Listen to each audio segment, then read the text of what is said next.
Yo fui de los que me tiré de los pocos pelos que me quedan en la cabeza el día que me dijeron que Reader iba a ser cerrado por Google. En los blogs buscaba noticias enfocadas a mis intereses y aficiones, y así tenía suscripciones a blogs por carpetas que clasificaba en tecnología, historia, cine y televisión, podcasting y por último buscar una sonrisa con suscripciones a blogs de humor. Pues como decía, cuando me enteré que Google Reader dejaba de servir para suscribirme a estos blogs, comencé a buscar y al final de la indagación me quedé con Feedly. Ahí es donde ya sea a través de mi ordenador o más concretamente a través de mi tablet encuentro toda la información que quiero de los temas que más me interesan a través de las mismas suscripciones que tenía a través de Reader. La comodidad que me dan este tipo de servicios para tenerlo todo a mano, sin buscar uno a uno los blogs que me gustan, es bestial. Ahora voy al meollo del cogollo. Veo que el mundo blog necesita publicar por publicar. Es comprensible, pues cada vez somos más demandantes de contenido sobre nuestras aficiones preferidas. Pero voy a comentar lo siguiente, y que me llama poderosamente la atención. Podría extenderse lo que voy a decir ahora a blogs de tecnología de los que muchos seréis aficionados, pero hoy voy a centrarme en los vinculados al mundo de la televisión, cine y series, ya que la mayoría de los blogs que sigo tienen un totum revolutum montado con estas tres patas para un banco audiovisual. Ojo, siempre encuentro lo que busco, esto es, en cine, críticas de todos los colores a películas de hoy y de ayer, noticias sobre lo que vendrá, curiosidades en general sobre el producto. Voy a hacer una marquita en este punto porque lo retomaré en un minuto.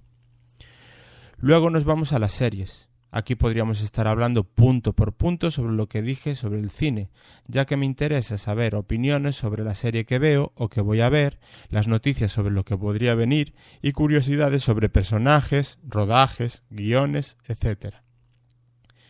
Pero llego a la madre del cordero y que forma parte de lo que hoy quiero criticar. Al principio, los blogs de televisión eran un oasis, o a mí me lo parecían en cuanto a la llamada telebasura. Solían centrarse más en noticias de la programación televisiva que podría parecernos mejor o peor, pero sobre la telebasura lo hacían de puntillas, casi testimonialmente. Así, ciertos programas como Mujeres, Hombres y viceversa, por ejemplo, eran poco o nada tratados y sin rango de importancia en ciertos blogs. ¿Qué pretendo decir? Cuando uno tiene ciertas aficiones trata de llegar a ese contenido, e Internet es una vía que, como se dice siempre, si eres capaz de separar bien el trigo de la paja, puedes llegar a hacerte con cosas no contaminadas por ciertos temas. Yo lo tenía controlado en ese particular, porque seguía esos blogs que, aunque no obviaban contenidos de los que yo llamo basura, sí eran muy testimoniales. El problema es que las televisiones centran cada vez más sus parrillas en este tipo de programación, e incluso los llegan a hacer bandera, cuando casi todo el mundo puede estar de acuerdo más o menos que no es televisión de calidad, y que imprimen valores que deberían estar fuera de la realidad diaria. Me enfada y frustra ver cómo blogs que antes se limitaban a poder buscar e informar sobre, pues por ejemplo, el experimento de Jordi Évole con la reciente Operación Palas, ese programa que simuló entrevistas con protagonistas de la época del frustrado golpe de Estado del 23F, contándonos una historia que en nada se parecía a la realidad que sabíamos, y que solo al final nos dijeron que no era más que un juego, y que se trate de opinar, discutir y valorar si fue un experimento fallido o acertado. Es frustrante ver que luego estos mismos blogs que te mezclan estas entradas con la última discusión de Rafa Mora o de Mila Jiménez en el programa de turno.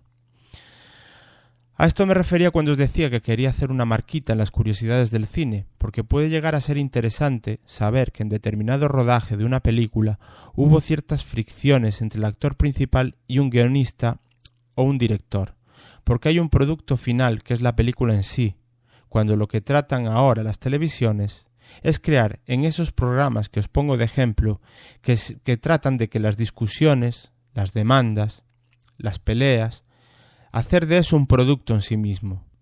Que el resultado final sea ese, cuando en una serie o en una película puedes o intentarlo al menos ver cómo esas fricciones laborales o personales entre miembros de la producción de ese producto, película o serie tienen influencia en el resultado final. Aunque el propio producto sea interesante de igual modo sin saber de estas cosas. No sé si queda claro lo que os trato de transmitir. Si quiero saber a través de blogs temas actuales de la televisión, tengo narices que enterarme de noticias sobre programas de la telebasura de la que huyo, no poniendo el canal de turno que la emite. Escapo de esa programación en el mando y me la encuentro a través de la pantalla del ordenador. Finalizo. Es obvio que cuando hay este tipo de entradas las suelo ignorar, las tomo como spam, me las salto y punto. Pero como el spam no deja de ser una información molesta que me está llegando. No estoy haciendo un canto contra la televisión basura, por supuesto, tiene su audiencia y la respeto. Pero el objetivo de esta andrómena era hacer ver que aunque uno intente ponerse filtros en internet para que cierta información y personajes no lleguen a ti, es muy difícil obviarlos porque los hacen llegar a todas las esquinas. Hay que ser muy selectivos, yo ya lo era, pero me obligan incluso a ser restrictivo. Parece, como digo en el resumen de esta andrómena, en la entrada, que cuando cojo mi coche para alejarme de cierta televisión, ésta se sube a un taxi y le dice al conductor: siga ese televidente. Soy Fidel, @showme con Twitter y como siempre os invito a que me deis vuestra opinión. También podéis encontrarme en NTT Podcast que realizo junto a Rubén, @Ruhoward. Un saludo.